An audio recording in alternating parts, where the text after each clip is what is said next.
The year was, by human reckoning, 2031.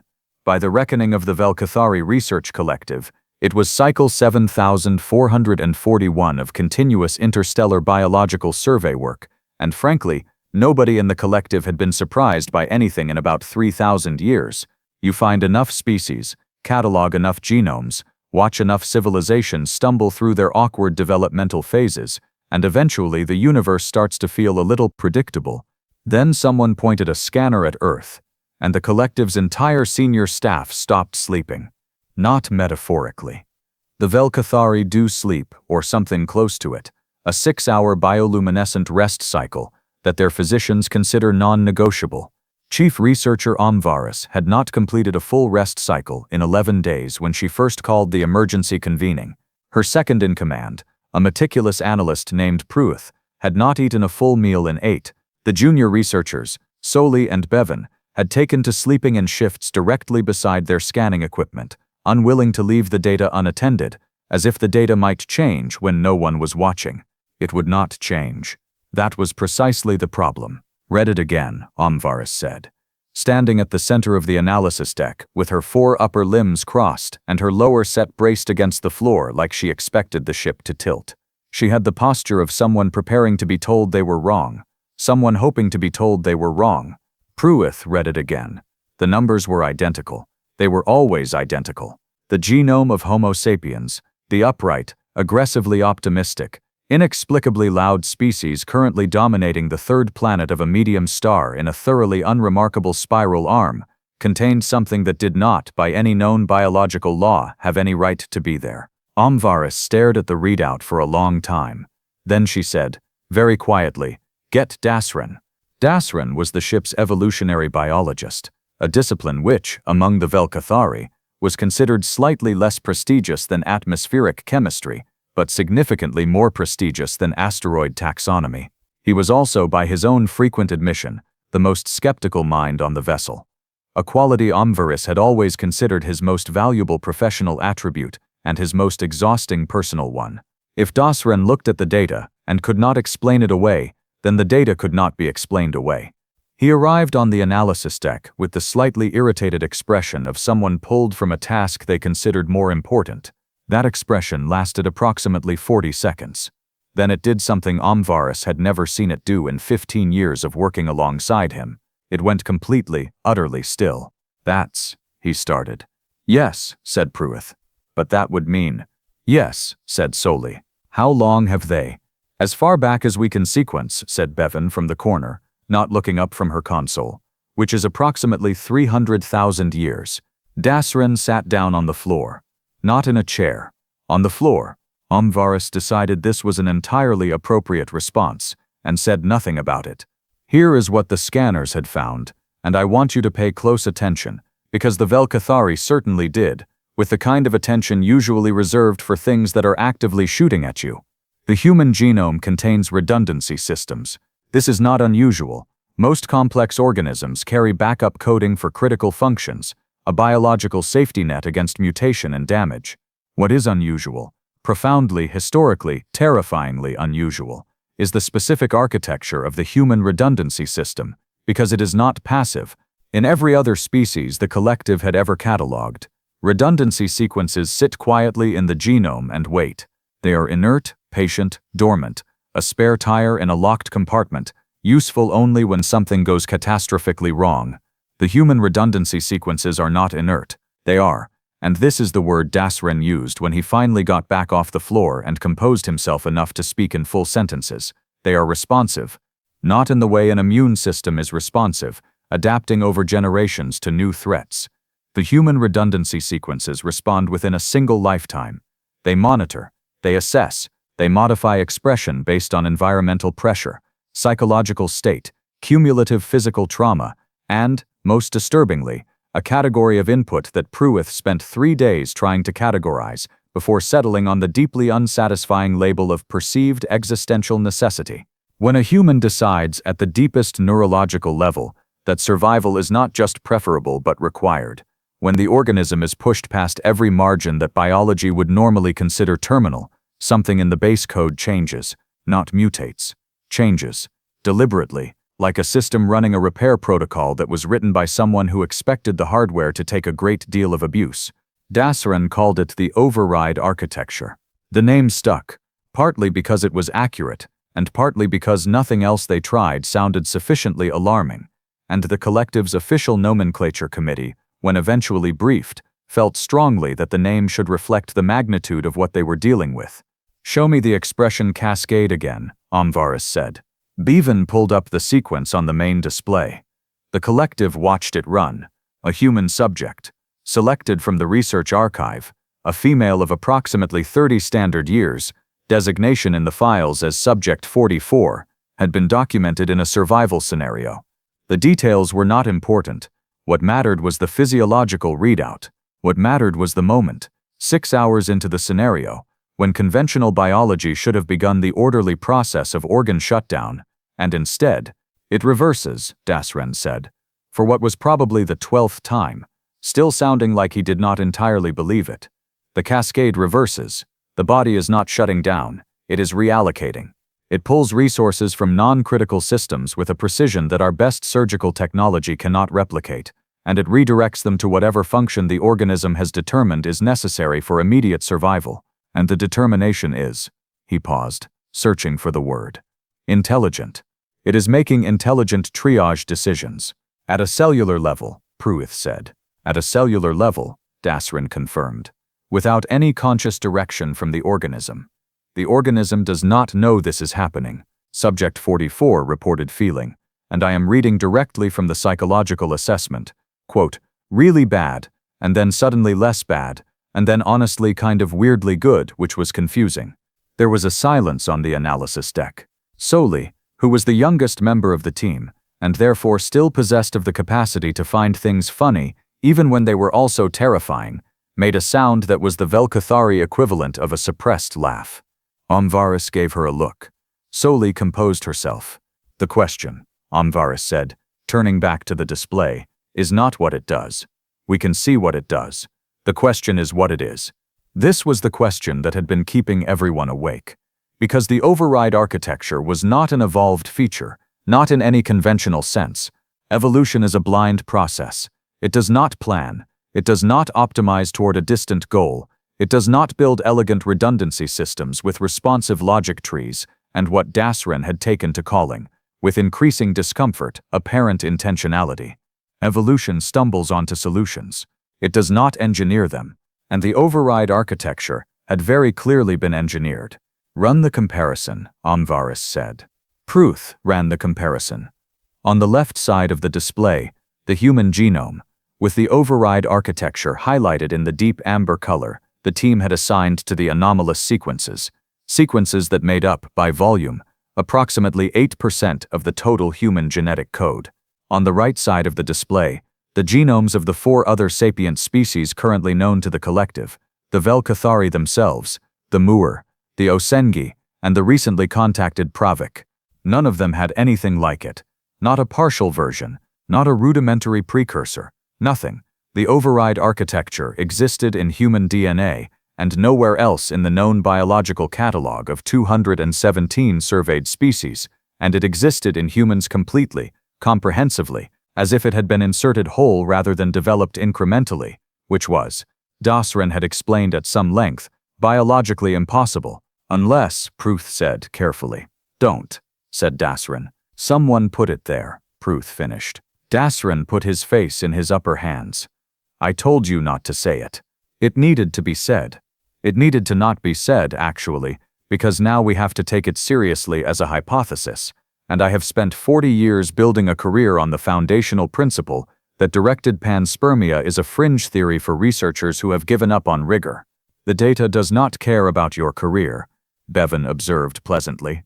Dasren made a sound of profound professional suffering, but Pruitt was not wrong, and everyone in the room knew it, and this was the part where the atmosphere on the analysis deck shifted from the kind of tense excitement that comes from an unusual finding to the kind of weight that comes from realizing the unusual finding has implications that extend considerably beyond the current research project. If the override architecture was designed, then something designed it.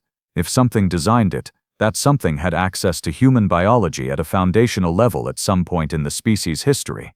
If that something had access, and chose to install what amounted to a survival enhancement system in a pre-sapient primate on a mid-tier terrestrial planet, then the questions of who, why, and perhaps most pressingly, where are they now, become rather urgent.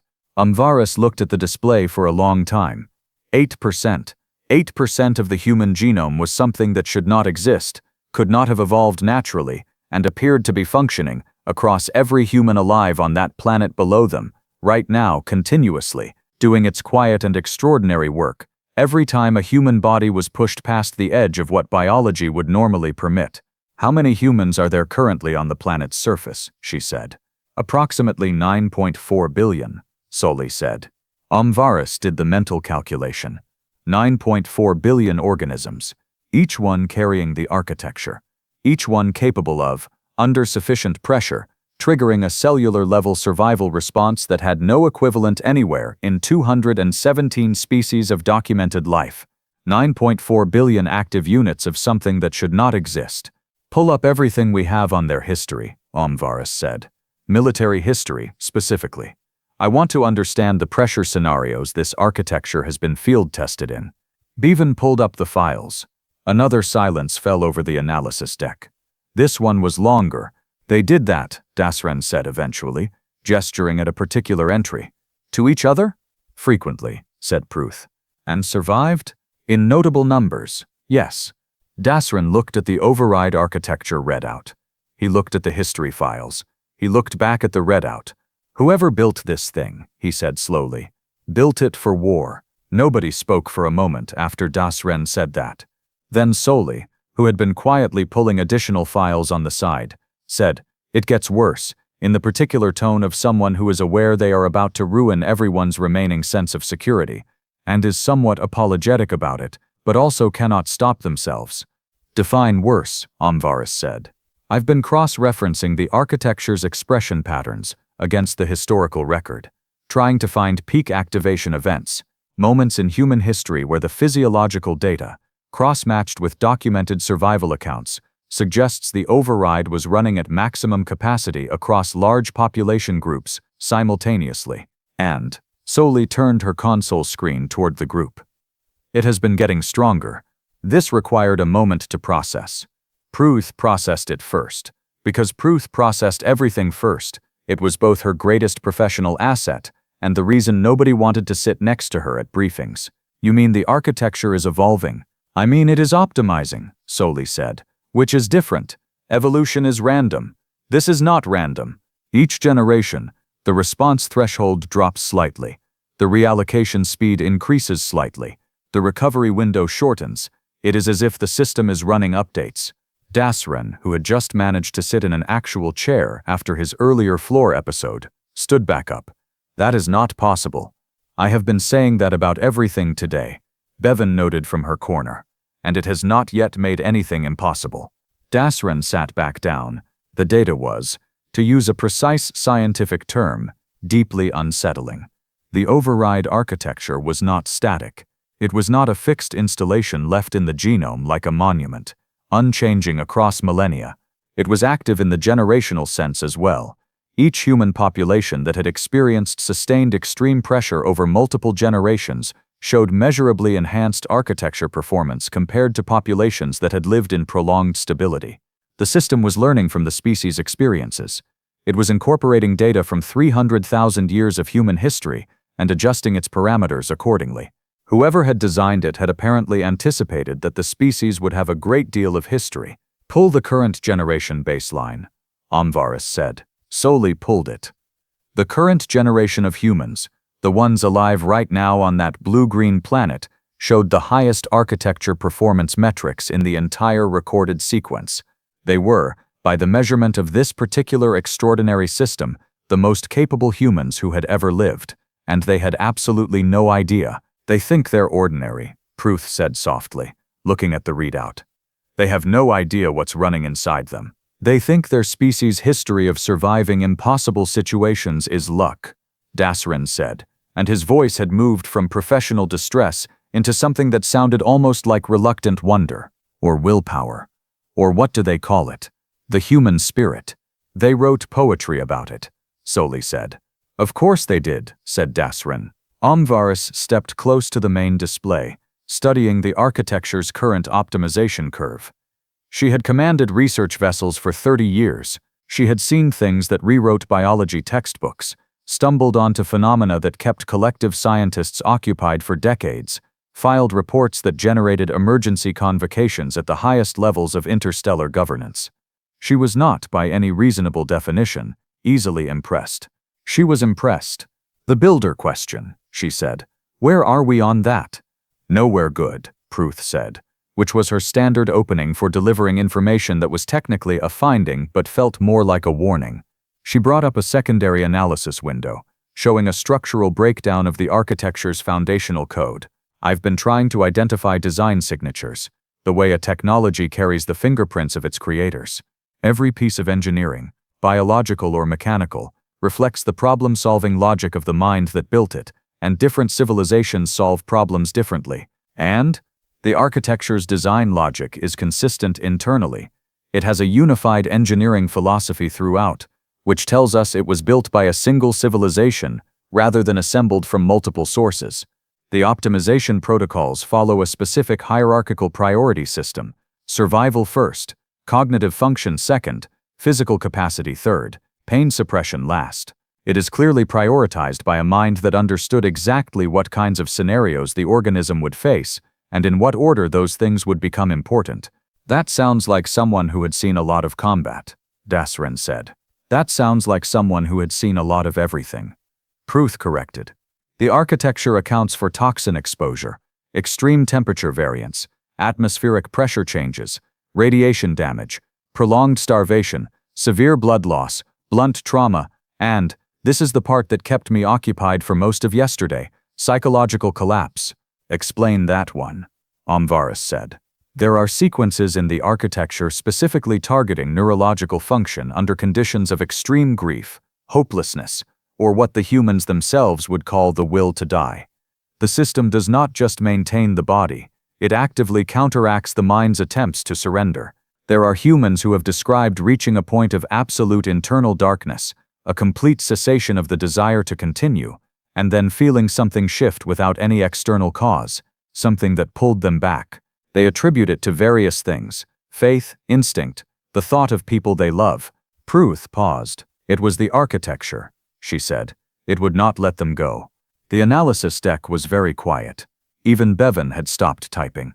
Someone, Soli said carefully, built a system that would not allow this species to give up on itself, even when it wanted to, Pruth confirmed.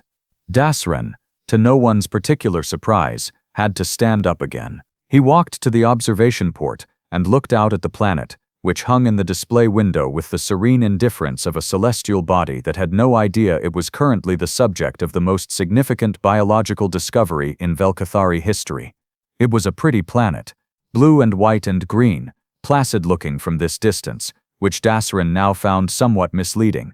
We need to find the builders, he said. Agreed, said Omvaris. Pruth, the design signature. Is it in our catalog? Pruth hesitated, and in 30 years of working with various researchers, Omvaris had learned that a hesitation from Pruth meant something specific. It meant Pruth had already found the answer, did not like it, had checked it multiple times hoping to find an error, had not found an error, and was now deploying a brief hesitation as a social buffer, before delivering information that was going to make someone else's day significantly more complicated. It is not in our catalog, Pruth said, but I found a partial match. She brought up the comparison. On one side, the foundational engineering logic extracted from the override architecture. On the other side, a structural analysis pulled from a different file, one from the collective's deep historical archive, a file that was old enough to have been originally recorded on physical media before being converted through 3 generations of data migration. That's from the architect survey, Dasrin said, turning from the observation port. His voice had gone strange. The pre-collapse civilization survey. Yes, said Pruth. The architect survey was not something discussed casually in Velkathari scientific circles. It dated from an era roughly 900,000 years before the current cycle, when the collective's predecessors had found evidence of a civilization so ancient and so technically advanced that subsequent generations of researchers had argued for centuries about whether the evidence was genuine or a colossal misinterpretation of natural phenomena. The debate had never been formally resolved. The civilization, if it existed, had left no living members, no direct communications, and no explanation for its absence, only scattered traces on a handful of worlds suggesting that something very old and very capable had passed through the galaxy, and then, with remarkable thoroughness, stopped existing. They were called, in the academic literature, the precursors, a name so generic it circled back around to appropriate. The partial match between the precursor traces and the override architecture was 31%, which was, Pruitt explained, either a meaningless coincidence or the most significant correlation in the history of interstellar biology, and she was personally leaning toward the second option. They built the humans, Soli said.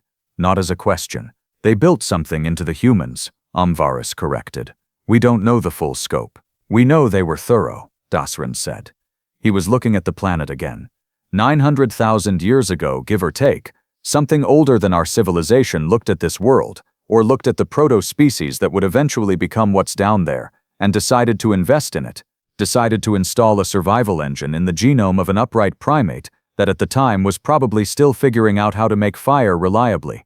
He turned back to the group. Why? Nobody had an answer to that. Amvaris spent a long time thinking. It was a characteristic that her crew both valued and found occasionally maddening. She did not speak until she had something worth saying, which meant the silences before her conclusions could stretch to uncomfortable lengths. This one lasted long enough that Bevan made herself a beverage and solely reorganized 2 data files she had been meaning to get to. Because they saw something, Amvaris said finally. The precursors were 900,000 years ahead of us. At that developmental stage, they were not picking random species to enhance. They were investing in specific outcomes. They looked at this species and saw something worth preserving, worth protecting, worth engineering a nearly indestructible survival system for. She looked at the readout, at the architecture, running right now in 9.4 billion bodies below. The question is whether they were right. I think, Dasran said slowly, that 900,000 years of field testing might constitute adequate proof of concept. Amvaris almost smiled. Almost. We need to file a Priority 1 report with the collective. Full data package, full analysis, precursor correlation flag. This goes to the council. They're going to want to make contact, Pruitt said. With the humans. Yes, said Amvaris. The humans are currently at an early Type 1 civilization level. They have not achieved stable orbital infrastructure. They have functioning digital communications networks, basic spaceflight capability, and approximately 11 active geopolitical conflicts at any given time. Yes, said Amvaris. They are also, according to everything we have just spent 11 days documenting, walking biological weapons platforms, equipped with an adaptive survival system built by the most advanced civilization in recorded galactic history, that has been running optimization cycles for 300,000 years and is currently at peak performance. A pause. I'm not saying we shouldn't make contact, Pruitt added. I'm saying we should approach this carefully. We will approach it very carefully, Amvaris agreed. Dasren looked out the observation port one more time.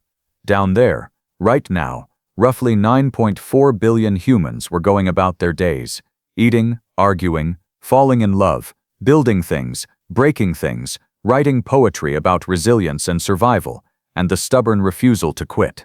They were worried about their finances and their families, and the weather, and whether their civilization was going to hold together. They thought they were ordinary. They thought their remarkable history of surviving everything the universe had thrown at them was, as Dasren had said, luck, or willpower, or something they politely attributed to the human spirit without ever examining too closely what the human spirit actually was, or where it came from, or why it was so spectacularly, disproportionately, inexplicably difficult to extinguish. The override architecture pulsed quietly in each of them, as it had pulsed for 300,000 years, patient and optimizing and waiting for whatever came next. For what it's worth, Dasren said quietly, I think the precursors made a good investment. Amvaris filed the Priority 1 report. In the council chamber, 3 days later, the most powerful governing body in the Velkathari collective read the findings, and declared a full moratorium on any unilateral approach to Earth, pending a civilization-wide policy discussion. The declaration passed by unanimous vote, which, in the Council's 9,000-year history, had happened exactly 6 times before. Every previous unanimous vote had been on matters of existential safety. Nobody on the Council thought that was a coincidence.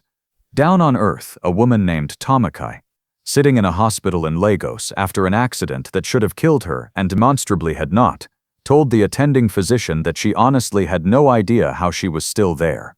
She laughed a little when she said it, the slightly bewildered laugh of someone who has been surprised by their own continuation. The physician shook his head and called it a miracle, and wrote something unremarkable in the chart, and moved on to his next patient. The architecture noted the successful outcome, updated its parameters, and kept running. It always kept running,